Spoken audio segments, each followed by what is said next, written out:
Hey guys, BJ Very Basic Bible. Going to do a basic Bible topic. And I just noticed that, see my microphone box, just a cardboard box with some little puff balls in the inside of it. That supposedly dampens the noise, but hey, what do I know? I just read the Bible. Let's make my face a little smaller here. There we go. I'll read in from the ESV this time. Titus chapter 3, starting at verse 1. Remind them to be submissive to rulers and authorities, to be obedient, to be ready for every good work, to speak evil of no one, to avoid quarreling, to be gentle, and to show perfect courtesy toward all people. I wonder who the them is. Let's go see. How would we find it?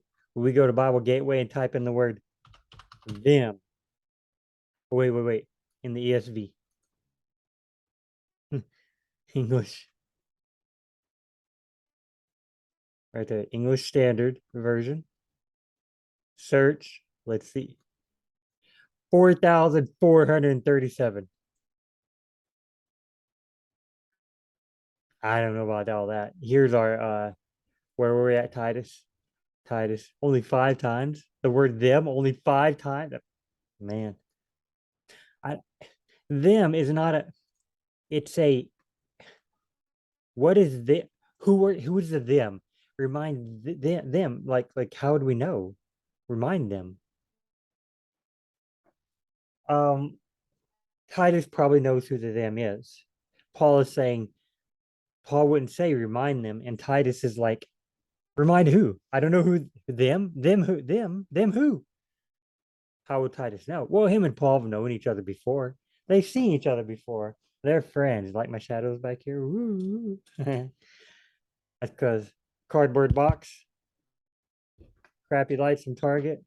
I mean, this is very basic. Who is the them? Here's how you find out. Here's how one way you can find out. Let's go back one chapter. All right. Let's go. We're down here. Let's see. He gave himself for us to set us free from so he gave himself for us. So for just humans, maybe, to set us free from every kind of lawlessness, maybe Jews, and to purify for himself a people who are truly his, who are eager to do good works of people. Purify for himself a people who are truly his. Who are the people? He gave himself to us in order to purify for himself a people. Communicate these things with the sort of exhortation or rebuke that carries full authority. Don't let anyone look down on you. Don't let anyone look down on you. Remind them to be submissive to rules and authorities, to be obedient, to be ready for every good. So don't let them speak down to you. Instead, remind them to be submissive to rulers and authorities, to be obedient, to be ready for every good work. You think that's what it's saying? What if we go a little further back? Okay. For the grace of God has appeared, bringing salvation for all people. So there's one, all people. Them, who is the them? Who is the us? Here's all people. So that's not them or us. That's them and us. That's everybody. Bringing salvation for all people. Training us brought salvation for all people, but it's training us to renounce ungodliness and worldly passions and to live self-controlled, upright, and godly lives in the present age, waiting for our blessed hope, the appearing of the glory of our great God and Savior Jesus Christ, who gave himself for us. So salvation came to all people. God has appeared, bringing salvation to all people, training us. So God has appeared, bringing the salvation and training us. And then he gave himself for us to be redeemed from a lawlessness and to purify himself a people. If he's redeeming us, but salvation came for all people, then maybe the people that are being trained and that are being redeemed, they're a part of the all people, right? I guess God doesn't train everybody. He doesn't redeem everybody. but he does bring salvation for all people. Or look at salvation to all people, to all people. Or look over here in IV that offers salvation to all people. That God has appeared, the grace of God has appeared that offers salvation to all people. Okay. For the grace of God has appeared, bringing salvation. For the grace of God has been revealed, bringing salvation to all people. So NIV offers, but the rest of them, it brings it. That could almost sound like it's going to save everybody. But then you got the S. So communicate these things, okay? He set us free to purify himself for himself, a people who are truly his. He purified for we are redeemed in order to purify for himself a people. So I bet we are the people, the us. Out of all the people he brought salvation to, out of all of them, certain ones of us were redeemed. Certain ones of us are trained in godless and to reject godless ways. And to purify for himself a people who are truly his. If you're redeemed and you're rejecting godly ways, then you're probably the one who's purified. You're probably the people. You're being purified.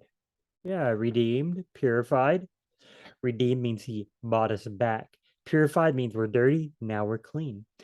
Different ways of saying he cleans us up when we get to him. He rescues us when we get to him. Salvation, right? He we were sold, we were someone else's and he bought us. Some pretty cool word pictures, if nothing else. So communicate these things. Communicate, yeah, tell people like I'm doing right now. With the sort of exhortation, the sort of let's go over here. Encourage and rebuke. Encourage, exhortation. Proclaim these things. Encourage and rebuke. Right here. These then are things you should encourage and rebuke. Say these things. Exhort and correct. Encourage and rebuke. Exhort or rebuke. Exhort and rebuke. So exhort does mean encourage. Like I'm exhorting you, brothers. Why not just say encourage? I mean, we speak modern English. Nobody says exhort. I've heard the word extortion. That's a bad thing, I think. I think that's where you pay somebody, you make somebody do something like, hey, do this or else I'm not sure to extort someone. I don't know, but that's not exhort. Exhort is to encourage. So communicate these things with the sort of encouragement or rebuke that carries full authority. Communicate these things, all these things that we just talked about, and maybe even things up here about slaves, a sound message, showing yourself to be a good example, be self-controlled. Older women. I thought I saw be subject to their own husbands. Yeah. Encourage younger men. Slaves are to be subject to their masters. Yeah. Bring credit to the teaching of God. Okay. So for the grace of God has appeared, bring salvation to all people.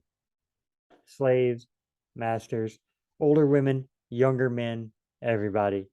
Bringing salvation to all people. This is what's called context. You go back and back and back and back. Eventually, you reach the beginning of the book and you're left with a lot of unanswered questions. Like, for the grace of God has appeared, bringing salvation to all people.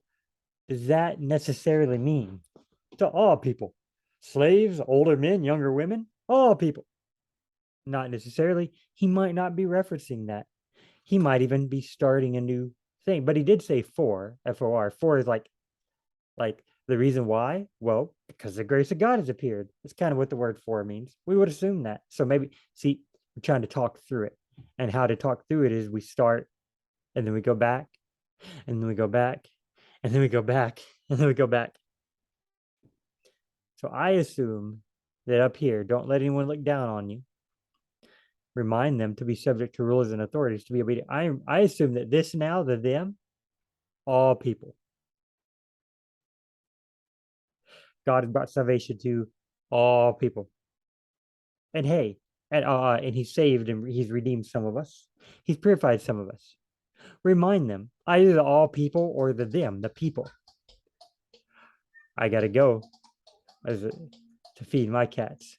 See y'all in the next very basic Bible.